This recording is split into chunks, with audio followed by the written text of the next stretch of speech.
casa y ahí juzgaba a Israel y edificó allí un altar a Jehová. ¿Decimos amén? Bien, quiero, hermanos, que también lea otro versículo conmigo, que es prácticamente, hermanos, el inicio de este tema, que ya hemos leído algunos versículos, hermanos, pero quiero leer el versículo número 10 del capítulo número 4. Quiero que atrase un poco la página, y en el capítulo 4, siempre de Primera de Samuel, en el verso número 10, no sé si lo tiene. Bien, dice así: pelearon pues los filisteos e Israel fue vencido, y huyeron cada cual a sus tiendas, y fue hecha muy grande mortandad, pues cayeron de Israel 30,000 hombres de a pie, y el arca de Dios fue tomada, y muerto los hijos de Elí, Osni y Finés. Quiero que vaya al verso número 15. Era ya Elí de edad de 98 años, y sus ojos se habían oscurecido, de modo que no podía ver. Dijo pues aquel hombre a Elí: yo vengo de la batalla, he escapado hoy del combate. Y Elí dijo: ¿qué ha acontecido, hijo mío? Y el mensajero respondió diciendo: Israel huyó delante de los filisteos, y también fue hecha gran mortandad en el pueblo, y también tus dos hijos, Ofni y Finés, fueron muertos, y el arca de Dios ha sido tomado. Aconteció que cuando él hizo mención el arca de Dios, Elí cayó hacia atrás de la silla al lado de la puerta, y se desnucó y murió, porque era hombre viejo y pesado, y había juzgado a Israel 40 años. Amén, hermanos. Ok, dejémoslo hasta ahí. Quizás usted, hermanos, ahorita no le ha entendido el hilo, por decirlo así, al mensaje, porque hemos leído, hermanos, varios versículos que los hemos ido intercalando, de manera en que mi intención, hermanos, a propósitamente, es hacer una composición de varios versos, especialmente del capítulo número 4 al capítulo número 7. Ahora, ¿cuál es, hermanos, el tema que quiero compartir con ustedes, hermanos, en esta noche? Y quiero hablar bajo el tema: cuando la presencia de Dios se va.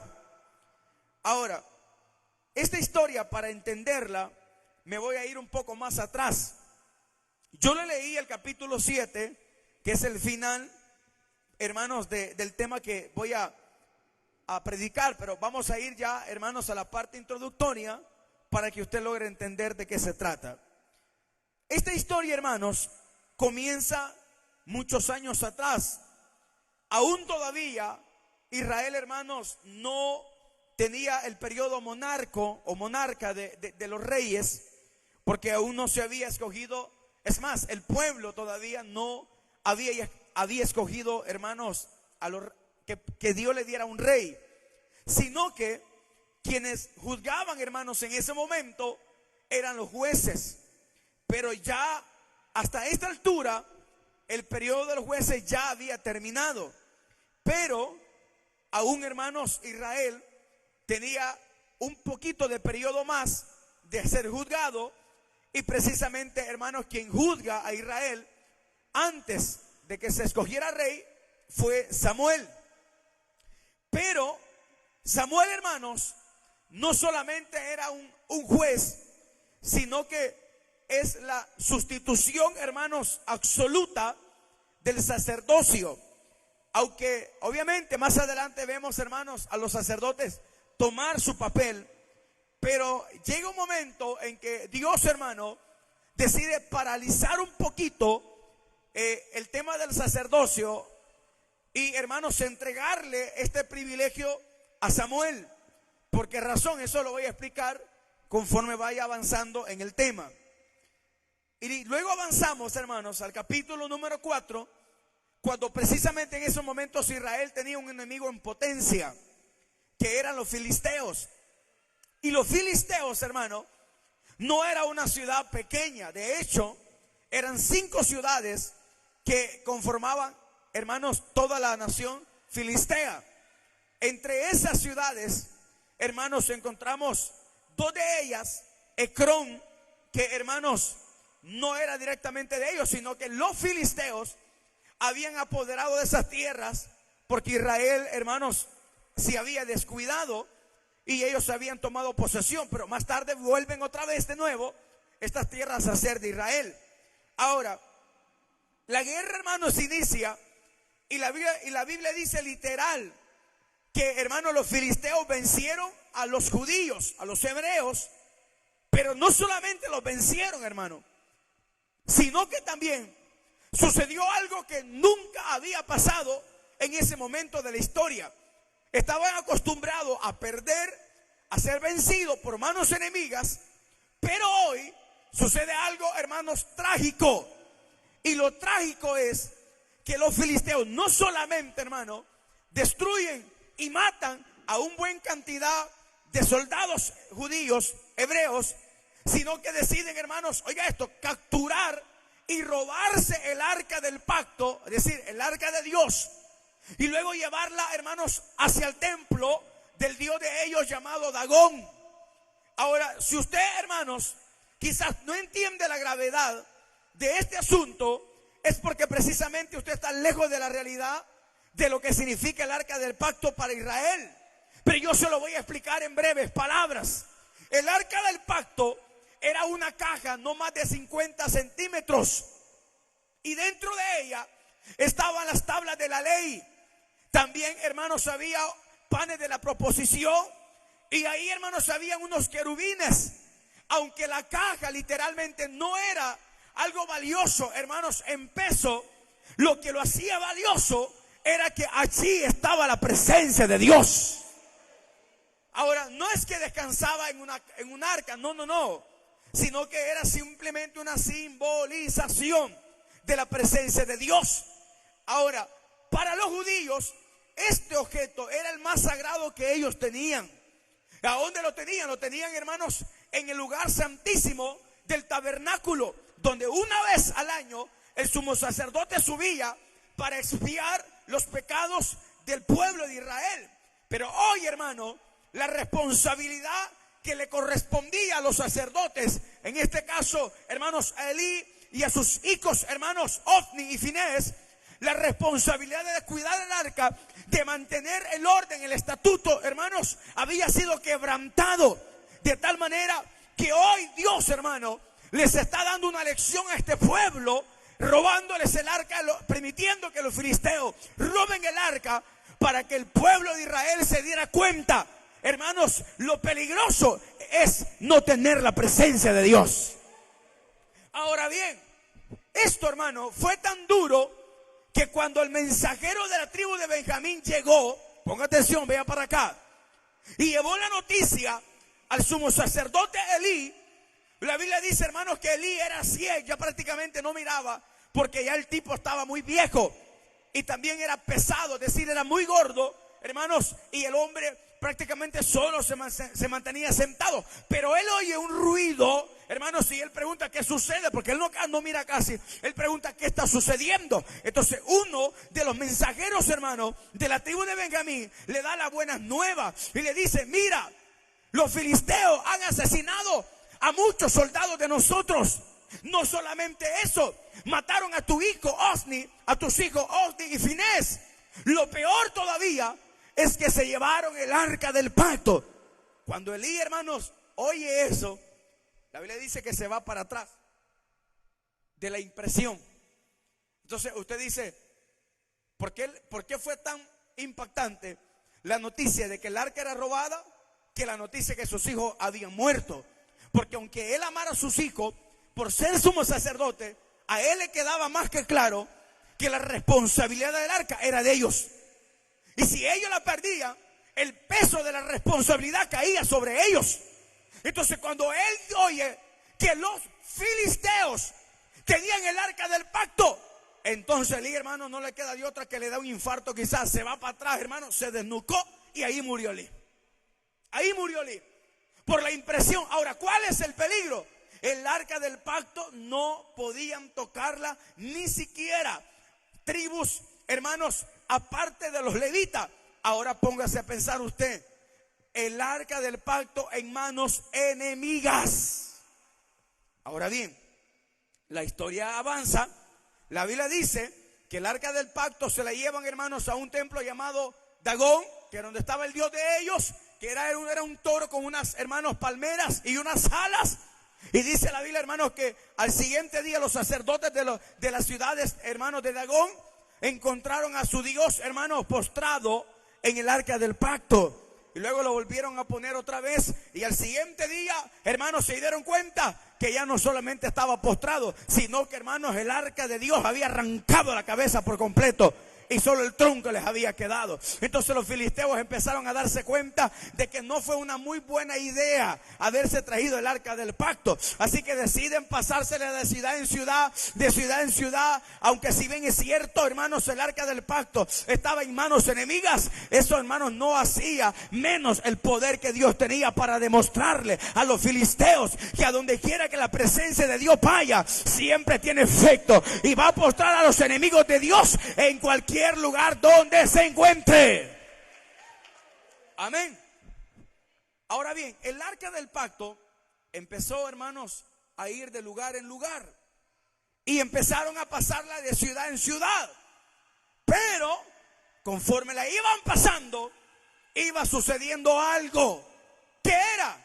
¿Sabe qué era?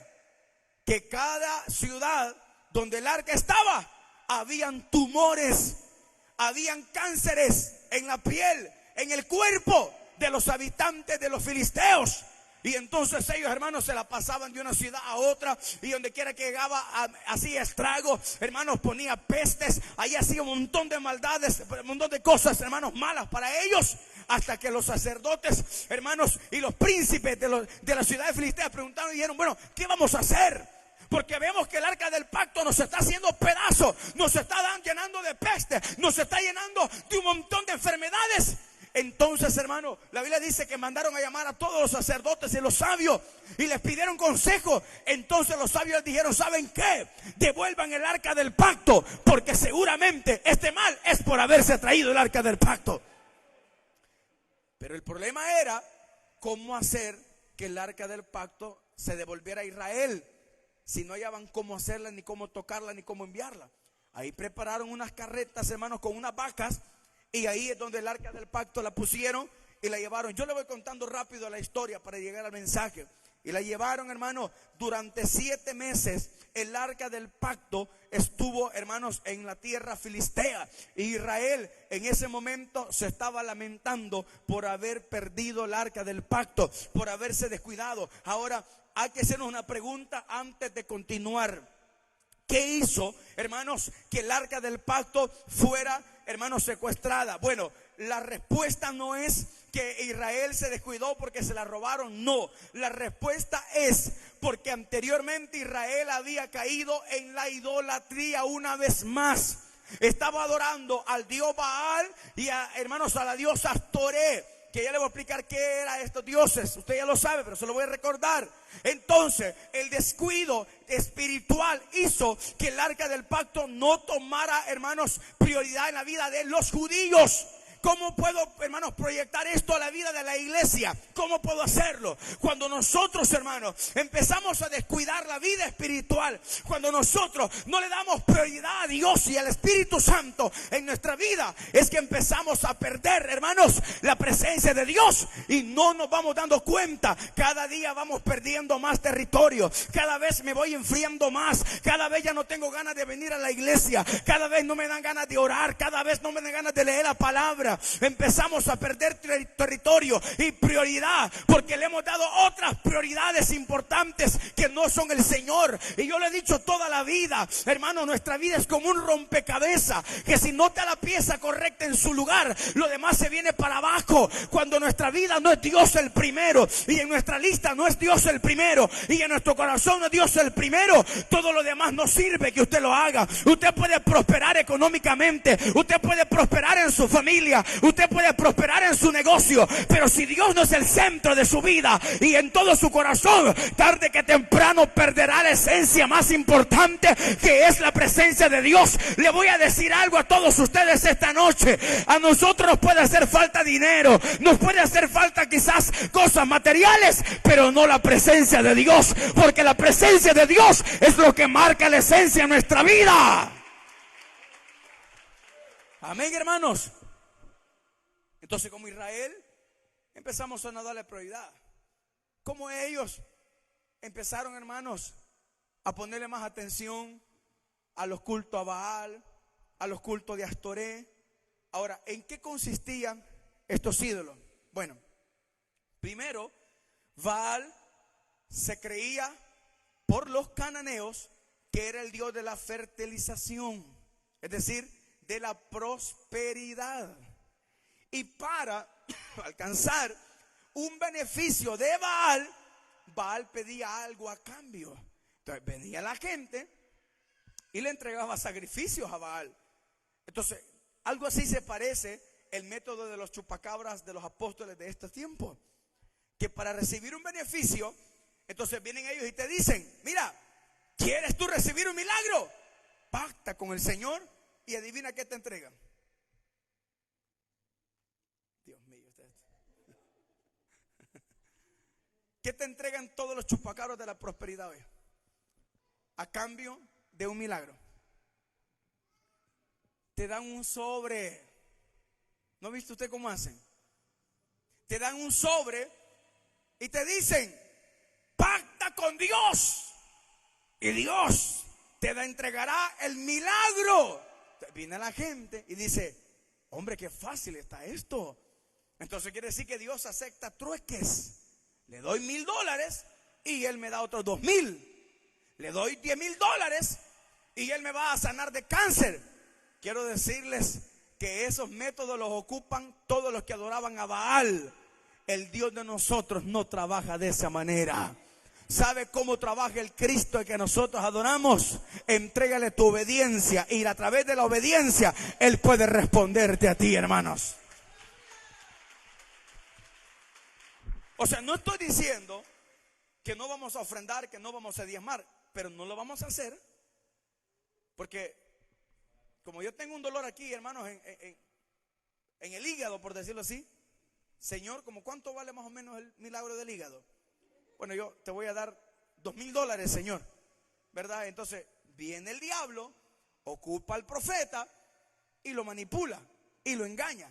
Entonces viene la persona ignorantemente, entrega el dinero y cree que al otro día Dios va a hacer un milagro.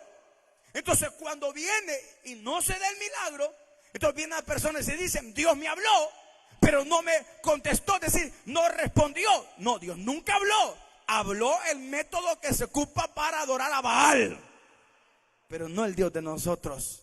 Es más, hermanos, el Dios de nosotros puede obrar aunque tú no tengas para dar una ofrenda, hermano.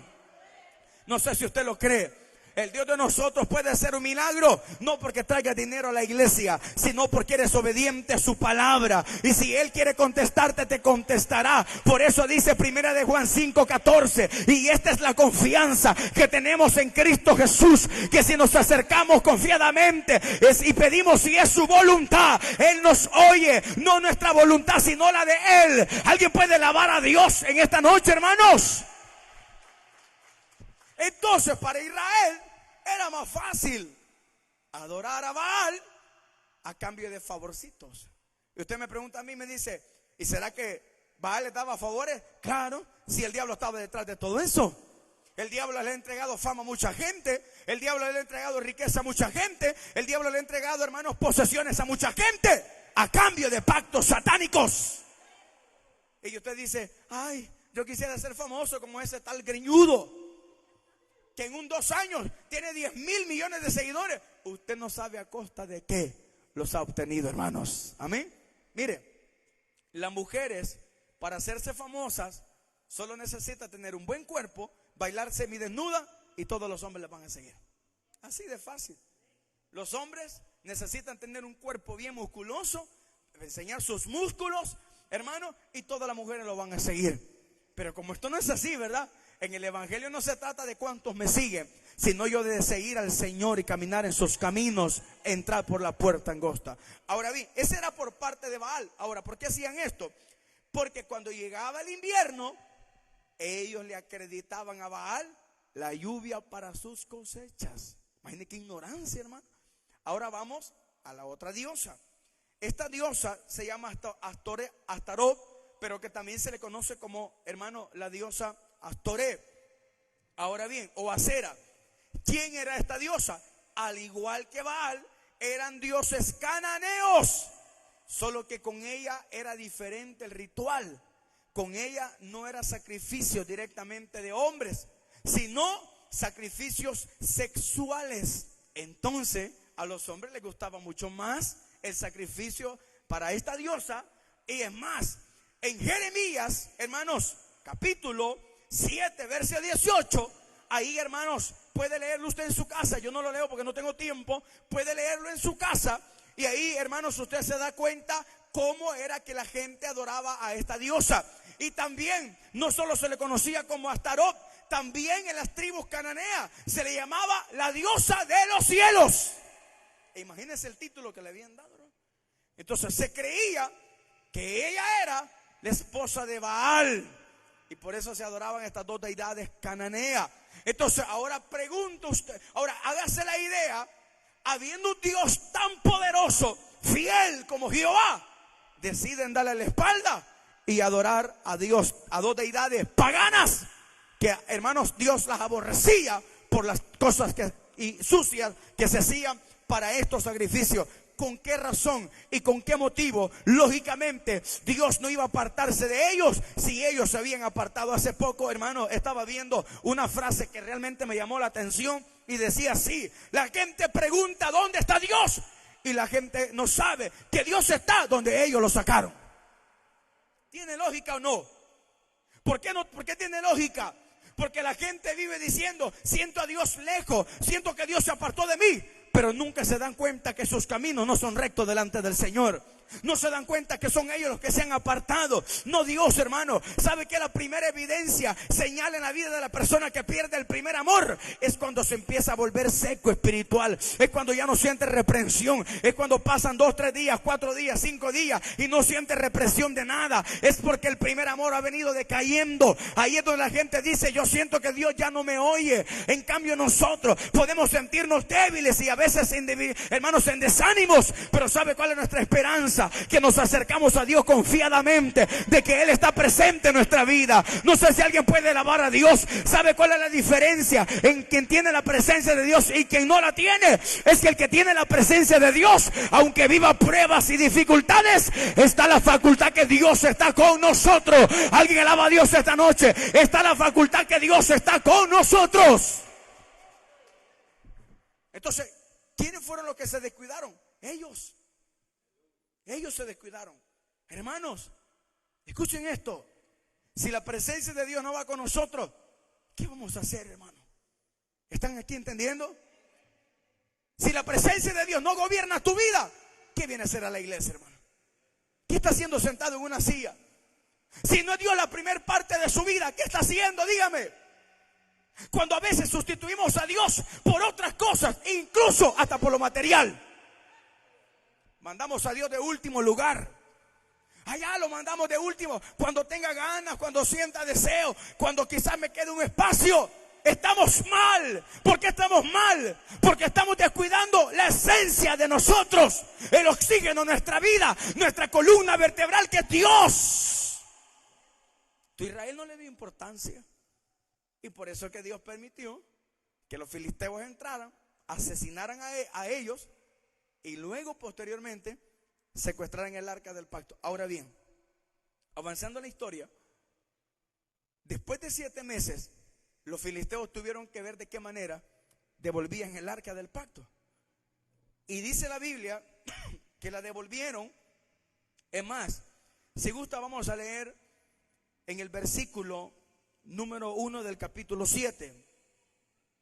Vinieron los de Kiriat Jeamín y llevaron el arca de Jehová y la pusieron en casa de Abinadab, situada en el collado, y santificaron a Eleazar, su hijo, para que guardase el arca de Jehová. Desde el día que llegó el arca a Kiriat Jearim, pasaron muchos días, para ser exacto 20 años, y toda la casa de Israel lamentaba en pos de Dios. Se estaban lamentando, se estaban, hermanos, en ese momento ellos se estaban considerando que habían defraudado a Dios, que habían fallado a Dios. Ahora bien, ese es por parte de Israel. Vámonos al sacerdocio. En el sacerdocio, los hijos de Elí cometían grandes inmoralidades, porque ellos fornicaban con las mujeres que llegaban al templo. Y Elí lo miraba y nunca le llamó la atención. Entonces el sacerdocio, el pueblo y el lugar donde estaba el arca estaban contaminados. Y por eso cuando Dios decide volver el arca otra vez a Israel, ahí es donde Dios levanta a Samuel para juzgar a la nación. Y antes de que el arca del pacto vuelva otra vez a su posición, ¿sabe qué fue lo primero que Dios tenía que hacer? Tenía que hacer que Israel volviera su corazón de nuevo a Dios. Ahora yo le voy a explicar qué es volver otra vez nuestro corazón a Dios. No sé cuántos años usted tenga desde que se convirtió al evangelio, pero yo le voy a poner, por ejemplo, el ejemplo de aquellos que ya llevamos cerca de 10 años arriba de habernos convertido al evangelio. Hago una lista, hermano, y usted mismo póngase como ejemplo. Desde que inició en el evangelio, pregúntese, ¿qué tanto ha crecido espiritual o qué tanto ha menguado espiritual? ¿Están aquí? Ahora le va la otra pregunta. Desde que inició el evangelio en ustedes hasta el día de hoy, díganme, en un porcentaje del 1 al 10, ¿qué tanto aman al Señor o qué tanto lo han dejado de amar? Pregúntense, ustedes solos, en su mente, háganse la pregunta en su conciencia. ¿Qué tanto aman al Señor desde que iniciaron hasta ahora? Ahora viene la pregunta con la respuesta. ¿Será que en el medio de todo ese caminar no hemos visto gente que empezó con un gran amor y terminaron dejando al Señor? Muchos de la iglesia terminaron renunciando y ya no continuaron, abandonaron sus puestos, su liderazgo, le dieron la espalda a Dios y se volvieron para sus malos caminos. Ahora la pregunta es, ¿por qué lo hicieron? ¿Y por qué otros nos hemos logrado mantener? ¿Sabe cuál ha sido la clave? Es una sola. Es que nuestro corazón jamás fue apartado de la voluntad de Dios. Y eso nos hace diferentes, hermano. ¿Cuántos de ustedes se enamoran de Cristo cada día? No, ustedes no vinieron esta noche, hermano. ¿Amén? O sea, ¿cuántos de ustedes todavía viven enamorados del Señor? ¿O será que solamente tienen una señal en la cabeza, tienen una manga larga, pero ustedes hace años están empachados? ¿Están aquí? Como Israel. Estaban en Israel y dice que adoraban a Dios, pero ellos ya habían abandonado el amor, la sinceridad, la integridad. Por eso Dios permitió que los filisteos tomaran posesión del arca, para que Israel entendiera que sin la presencia de Dios no eran nada. ¿Me están entendiendo, hermanos? Nosotros debemos cada día enamorarnos más del Señor. Pero usted se levanta cada día y en lugar de enamorarse, más empachado va. Menos ganas tiene de venir al culto. Ayer tenía un poquito así de ganas. Ayer estuvimos de fiesta, cantan algunos. Hoy ya no tengo ganas de estar en fiesta. ¿Qué es lo que ha pasado? Porque hay gente que muere a la mitad del camino del desierto, porque dejaron de enamorarse de Dios. Por eso. Y lo primero que yo me fijo, ¿sabe? Les doy una clave a ustedes para fijarse quién es el que ya empezó a abandonar el primer amor. Les doy una clave, porque a mí si algo me ha enseñado el pastorado es a leer personas y entenderlas como son su forma de ser. La primera clave que yo me fijo, la primerita, es que no se congregan. La segunda es que solo vienen distraídos a la iglesia. Ese es lo primero que yo me fijo. Por eso desde aquí yo me percato de todos ustedes, excepto los que tienen que estar atentos de los hijos, ¿verdad? Pero yo bien me fijo, desde aquí, hermano, viene muriendo lentamente, a fuego lento, el primer amor. Están distraídos, están así. Así están. Bajan la cabeza, leen un versículo, la vuelven a levantar, vuelven a ver para allá y ven, ay, qué bonito, se está destrabando aquello allá. Ah, sí. Allá va una rata, miren.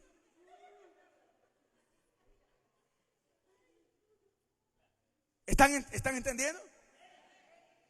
Empezamos a cantar y usted se da luz. Y así está. ¿Qué le está pasando? Antes no se dormía en los cultos. Hoy seguido se está durmiendo.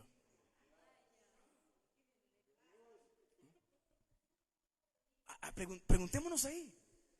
Hagamos este examen como Israel. Que Dios permite que Israel pierda la batalla para que entienda que solo por Él y para Él es que las cosas se dan nada más. Entonces, veamos ahí. Yo voy a cumplir, hermanos, el próximo mes de mayo. Voy a cumplir casi, hermanos, 17 años de haberme convertido al Evangelio. Y en altas y bajas, hermanos, desde Cipotillo, desde casi los 15 años, casi para cumplir 16 me convertí al Evangelio. Altas y bajas, problemas, errores, hermanos, tempestades, tentaciones, abrumantes, hermanos, situaciones de mi vida.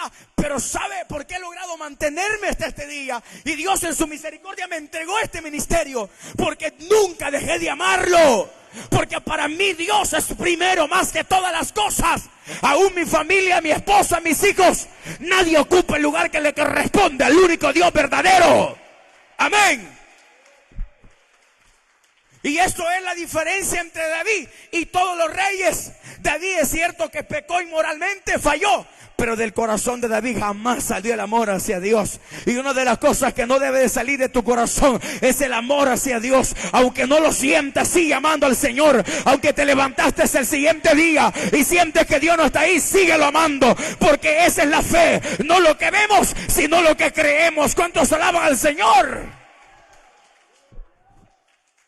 Amén. Pero empezamos a menguar, a menguar, a menguar, a menguar. Y después de ser una gran llama,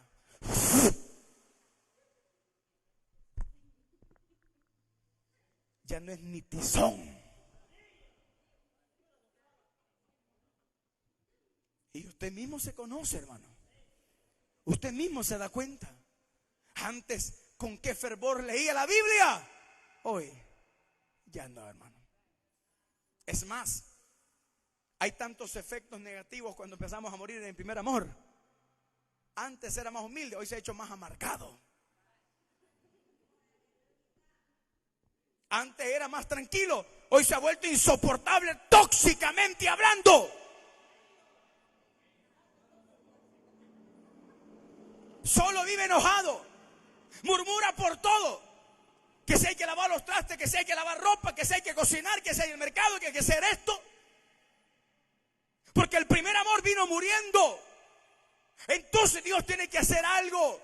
Y tiene que hacernos a nosotros sentir que lejos de Él no somos nada, hermanos. Pero Dios tan lindo y lleno de misericordia decide volver de nuevo a darles el arca otra vez, hermano. Pero antes de dárselas, fíjense.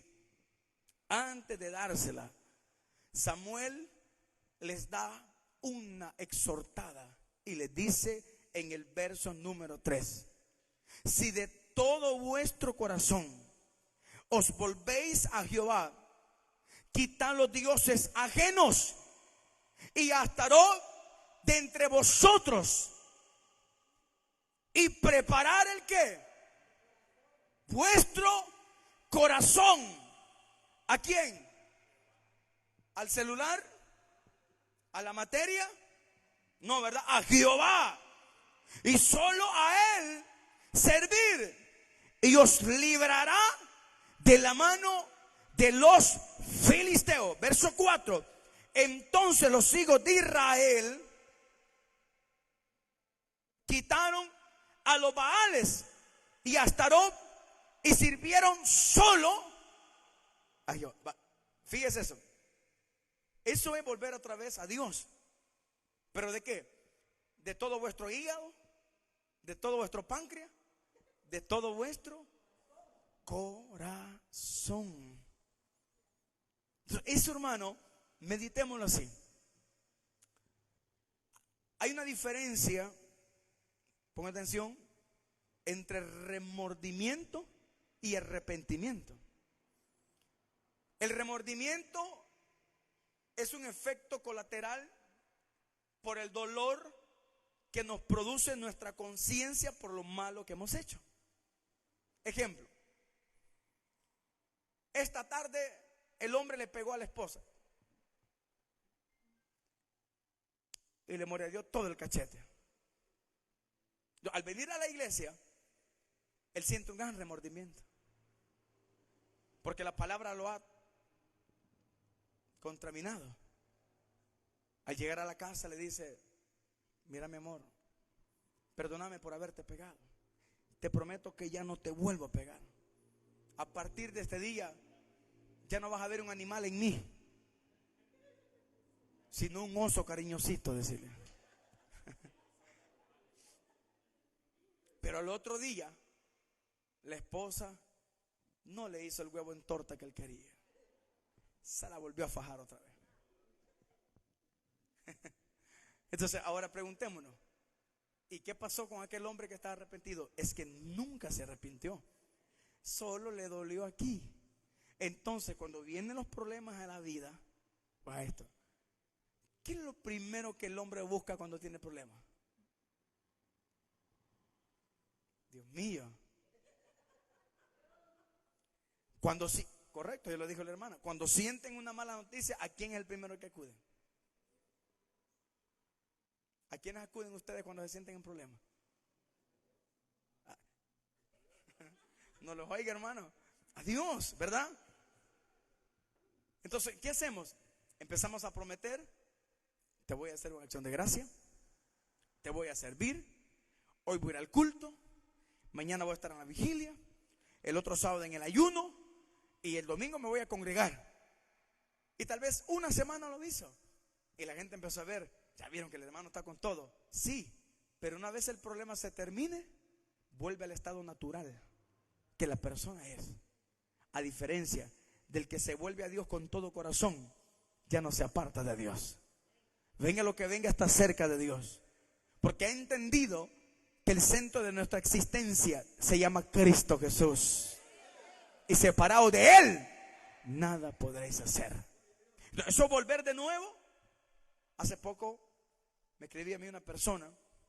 A mí muchas veces, hermanos, seguidamente me escriben hermanos de muchas iglesias, y a veces después de las predicaciones me mandan los mensajes, me piden consejería, me piden que ore por ellos. Pero me escribe una persona y me dice: pastor, necesito un consejo. Más bien, necesito que me ayude a orar, porque siento que mi vida tiene un trauma, que no sé qué hacer, tengo un dolor en mi corazón. Entonces, uno lo primero que dice es: ¿usted está perseverando? ¿Está yendo a la iglesia? No, porque fíjese, ahí está, ahí detengámonos ya. Ahí, ya no necesito que me diga nada más. Suficiente con que ya no esté sirviéndole a Dios y perseverando para entender que la plantita sin regarse se tiene que morir, ¿o no? Entonces el creyente que no se congrega y no busca de Dios, ¿qué le va a pasar? Se muere.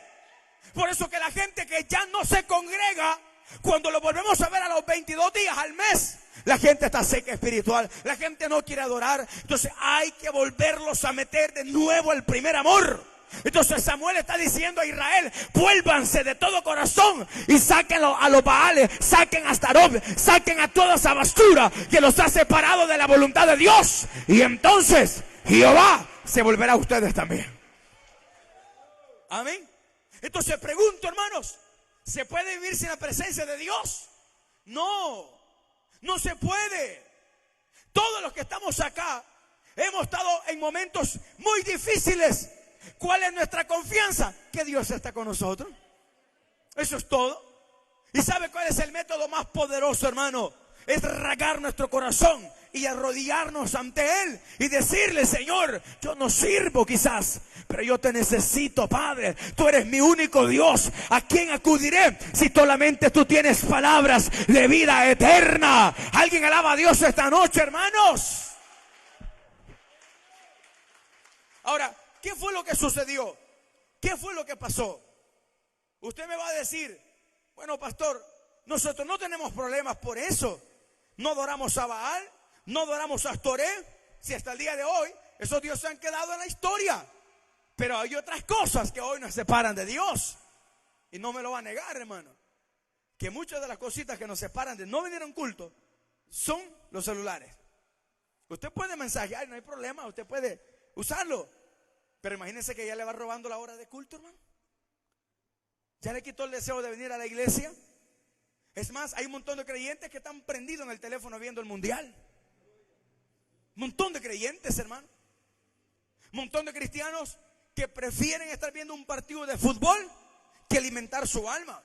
Prefieren venerar a 22 hermanos cabezones que le pegan a una pelota, que ellos no se acuerdan de él ni que tienen que pagar la luz ni el agua. Y a ellos se les olvidó de adorar al Dios que sí vela por lo que tú tienes que hacer. Entonces que a mí me diga, mire, va a jugar fulano, ¿y qué me importa quién juegue, hermano? A mí no me interesa quién va a jugar. Mire, pastor, aquí nomás van a ir a jugar. A mí no me interesa, ahí en el barranco pueden jugar. A mí no me importa, hermano. Yo busco mi existencia y mi razón de ser, y es el Espíritu de Dios, hermano. Es Cristo Jesús, la razón de ser de cada uno de nosotros. Entonces yo les pregunto a ustedes, háganse un examen. Ya vamos terminando un año, de enero a diciembre. ¿Cómo se sienten ustedes? ¿Que han crecido? ¿O van para abajo? Para abajo, ¿verdad? En enero venía con gran feeling, pastor, con ganas de cantarle al Señor. Pero ahí por septiembre, ya muriéndonos ya. Ya se acabó. Entonces, como Dios mira que tú ya no le prestas atención a Él, porque has quitado de Dios de primero y lo has mandado para allá, el último lugar. No, lo has mandado allá por el núcleo de la tierra, hasta allá abajo. Y allá, cuando tenga tiempo, pero si es que tengo tiempo, ¿verdad? Voy a ir. Entonces, Dios se te queda viendo y te dice, ¿qué vas a hacer tú sin mí? Si yo soy quien te ayuda todos los días de tu vida. Entonces, vea esto. Un momentito Dios retira su presencia. Ay, hermano. Y yo le aseguro que los otros del otro bando, del reino de las tinieblas, aquí le cae la baba por ustedes. Ay, yo quisiera que ese bomboncito me lo diera Dios un día.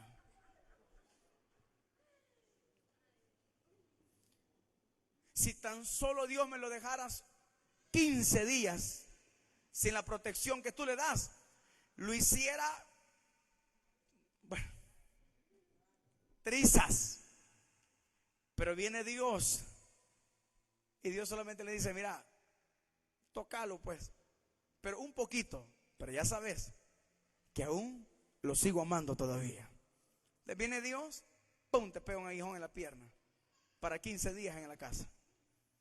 Ahí viene Dios y te está enseñando que lo que Él quiere es que tú vuelvas su corazón a Él otra vez, que realmente te des cuenta la desesperación.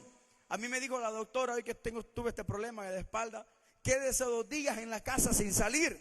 Buena idea, está bien, no le voy a negar que humanamente quisiera, pero cuando ya se vino la hora para el culto, le digo yo a los hermanos, yo tengo que ir a la iglesia. ¿Pero y por qué? Porque yo me desespero por estar en la iglesia, hermano. Yo amo este lugar y no tengo 1 año, tengo 9 años casi de venir con los hermanos a este lugar. Y cada día mi amor ha aumentado, aunque sé que soy humano y pierdo a veces y fracaso a veces, cometo errores. Pero sé perfectamente que mientras Dios esté conmigo, Él ayudará en mi vida. Él me sacará adelante y lo sacará a usted también. Porque Dios no se olvida de los que le aman y de los que le temen. Ahora bien, vamos a ver qué sucede. Voy terminando ya con esto. En el versículo número 7 dice así: cuando oyeron los filisteos que los hijos de Israel estaban reunidos en Mizpa, subieron los príncipes de los filisteos contra Israel. Al oír esto, los hijos de Israel tuvieron temor de los filisteos. Entonces dijeron los hijos de Israel a Samuel: no ceses de clamar por nosotros a Jehová nuestro Dios. Hoy sí, ¿va? ¿A Jehová quién? Hoy sí, ¿va? Ahí está lo interesante, ¿no? A Jehová nuestro Dios. Así hacemos nosotros, hermano. Llévenme en oración para que mi Dios. Hoy sí. Pero ¿por qué hoy están diciendo para que nuestro Dios? ¿Por qué? Sí, pero ¿qué los está haciendo acercarse a Dios? Que están oyendo que vienen los filisteos. ¿Y quiénes fueron quienes derrotaron a Israel hace un momento atrás? Los filisteos. ¿Quiénes le secuestraron el arca? Los filisteos. Y ahora vienen otra vez contra ellos. Ahora sí, Samuel, orá por nosotros. Pastor, hoy sí le voy a rogar que sí ore por mí, mire. Pues no, hoy no oro por usted.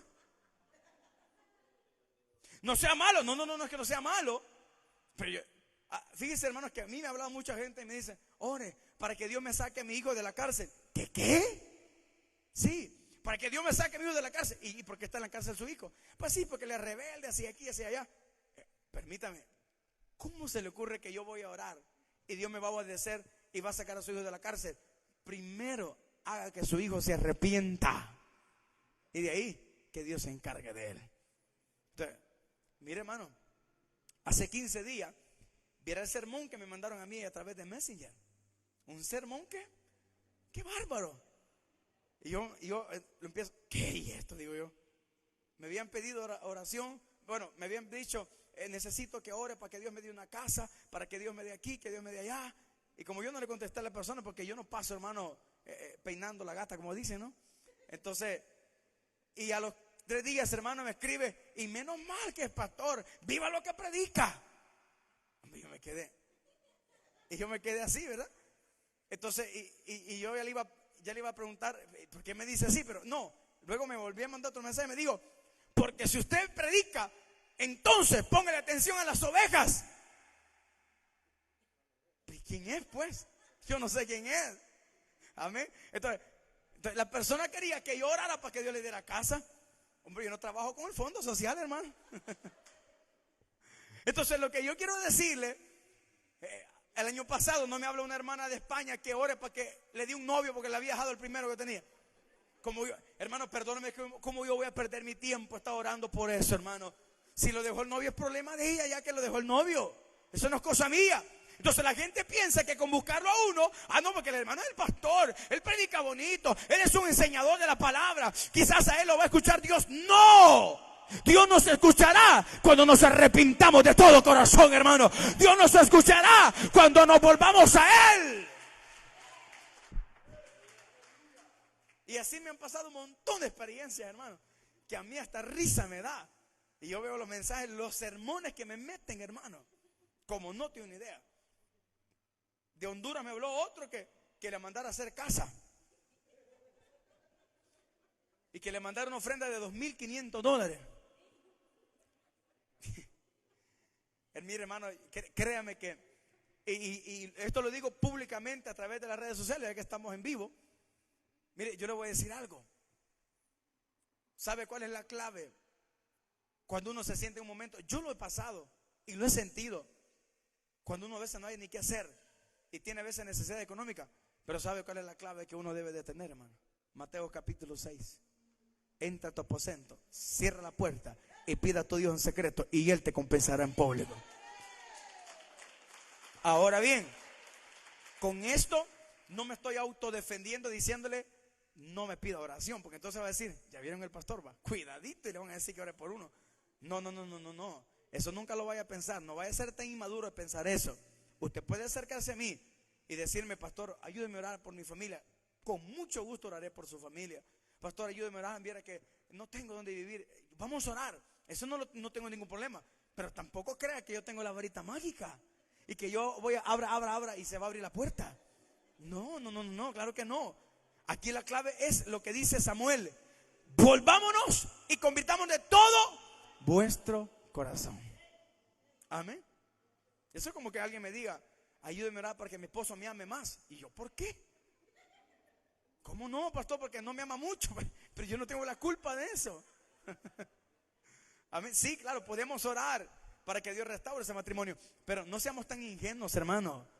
Aprendamos a que para pedirle a Dios volvámonos de todo nuestro corazón a Él otra vez. Pero como Dios ya sabe cómo somos nosotros, que somos igualitos en 911, solo en emergencia llamamos al Señor, ¿verdad? Entonces viene Dios y no, Él no obra, tampoco da. Y uno dice: ay, es que Dios no me ama. No, no, no, es que Dios sí te ama. Pero ¿cuándo Él abrirá los cielos para ti? Cuando te conviertas de todo corazón. Imagínate que tú estás pidiendo una nueva casa y no has podido reemplazar la casa que tienes adentro, que es el corazón. No tiene sentido, hermano. Primero pide a Dios que cambie tu corazón y luego que te dé una casa nueva, si Él quiere te la va a dar. Y si no, vamos a seguir viviendo alquilando o bajo el techo de alguien más, y así viviremos. Pero esa es la clave: volvamos a traer la presencia de Dios a nuestro corazón. Ahora, ¿qué fue lo que pasó después? Dice el verso número 9: y Samuel tomó un cordero de leche y lo sacrificó entero en holocausto a Jehová, y y Jehová lo oyó. Y aconteció que mientras Samuel sacrificaba el holocausto, los filisteos llegaron para pelear contra los hijos de Israel. Mas Jehová tronó aquel día como gran estruendo sobre los filisteos y los atemorizó, y fueron vencidos delante de Israel. Y salieron los hijos de Israel a Mizpa y siguieron a los filisteos, hiriéndolos hasta abajo de Becar. Tomó luego Samuel una piedra y la puso entre Mizpa y Sen, y lo puso por nombre Ebenezer, diciendo: hasta aquí nos ayudó Jehová. ¿Cuánto vamos a decir Ebenezer, hermanos? Hasta aquí nos ayudó Jehová. Ahora termino, vea la diferencia aquí rápido. Cuando Dios se apartó de ellos por el pecado de ellos, ¿prevalecieron los filisteos o no? Pero ahora que Dios está del lado de ellos porque ellos se han arrepentido, es Dios quien hizo tronar los cielos, hermano, para que los filisteos entendieran que Dios seguía siendo el Dios de Israel, hermano, y que Dios peleaba a favor de sus hijos. ¿Quiere hallar paz en su corazón? Perdone. Saque la raíz de amargura que anda dentro. Usted no haya paz, no duerme por estar con esa gran raíz pensando. Escucha ruidos, escucha aquí, escucha allá. Oye que los platos los mueven, que el televisor lo enciende. Oye ruidos en el techo, siente que le jalan los pies, que le rascan la cabeza, que siente que le jalan los dedos de las manos, que un montón de cosas que siente usted, que le camina un animal por dentro. No hay paz. Pero aquellos que tienen paz en el Señor, que han perdonado y que se han vuelto todo a su corazón, panza arriba duermen y no sienten nada, hermano. Porque se cumple lo que dice el Salmo 4:8: en paz me acostaré y asimismo dormiré, porque solamente Jehová me hace vivir confiado, hermano. Amén. Entonces, ¿cuándo hallaremos la victoria de Dios en nuestra vida? Cuando nos volvamos a Él con todo nuestro corazón. Pero imagínate, tú vienes a la iglesia y sientes una gran tortura estas 2 horas. Y ¿qué hora va a terminar el pastor? Dios mío. Y ya son casi las 8:30. Si tú ya sientes una tortura al culto, pregúntate: ¿existirá en tu corazón el amor hacia Dios? Porque yo puedo creerle que está cansado y que tiene que descansar. Yo le creo. Pero por dentro usted se siente rejuvenecido. Usted se siente, hermano, lleno y sustento. Por eso le puse el tema: cuando la presencia de Dios se va, nada tiene sentido, hermanos. Hay una canción que sacaron de un poema que después le hicieron hasta cristiana, esa canción, que decía que cuando el amor se va, todo es insípido como un témpano de hielo. Hasta lo dulce sabe amargo, hermano. Y tiene lógica, fíjese, que hasta en el mejor lugar que usted puede andar, sin Dios y sin su presencia, ni sabor se le haya a eso, hermano. Pero cuando tenemos la presencia de Él, cada instante de nuestra vida lo vivimos felices, hermano. Aunque tengamos pobrezas, obstáculos y problemas, pero podemos decir que mientras Dios esté con nosotros, pongamos esa piedra en el camino y digamos: Ebenezer, Ebenezer, hasta aquí nos ayudó el Señor, hermano. Hasta este momento el Señor fue propicio de nosotros. ¡A su nombre! Entonces, procuremos no perder la presencia de Dios. Enamorémonos de Él. Hablemos con Él. Nunca usted ha hablado con Dios así, como hablar con una persona. Yo lo he hecho. Pero yo, claro, cierro. Cuando voy en el carro a veces, yo siempre ando con los vidrios arriba, pongo el aire y yo voy hablando. Cualquiera que me viera dijera: este es un gran psicópata, este es un gran enfermo mental, porque va hablando solo. Pero la gente no sabe que cuando tenemos un amigo como el Espíritu Santo, hablamos con Él como que estuviéramos a la par a alguien, hermano. Y viera qué lindo se siente hablar con Dios y decirle: Señor, yo siento que te alejaste de mí, Padre. Mira, tengo este problema. ¿Qué te has hecho? Siento que te has perdido. Y Dios ahí empieza, hermano, a consolarnos a nosotros. El Espíritu Santo nos hace estar tranquilos, nos da paz, nos da tranquilidad, nos da quietud, bondad, hermano, bonanza. Y después de terminar de orar, cualquiera dice: ese está loco. Pero nadie sabe, hermano, que enamorarse de Cristo es tener a alguien con quien platicar. Si usted se siente que no tenga con quien nadie me escribe, nadie me pregunta cómo estoy, hay alguien sí le importa y quiere saber cómo estás. Si nadie te mandó un mensaje este día preguntándote: ¿y cómo amaneció? Hay alguien que puede hablar contigo línea directa hasta el cielo, hermano. Ese se llama el Espíritu Santo. Solamente abra una conversación, hable con Él, vuelva su corazón a Él. Dile: si en algo te he fallado, perdóname. Si en algo que te he defraudado, perdóname. Pero haz renacer el amor que tengo hacia ti. No permitas que la conducta de la vida me aleje de ti. Es más, si te he fallado, perdóname. Pero Señor, vuelve tu rostro hacia mí, porque separado de ti nada puedo hacer. A su nombre sea la gloria. Que Dios les bendiga a todos esta noche, hermano. Dije que Dios les bendiga a todos esta noche, hermano. Amén. Y que Dios guarde sus pasos. Y espero que esta palabra, aunque sea poco, hermanos, algo corriendo, como dicen, ¿verdad?, pero que haya entrado en el corazón de ustedes, hermanos. Bendiciones para todos y Dios les bendiga a los que nos van a ver también.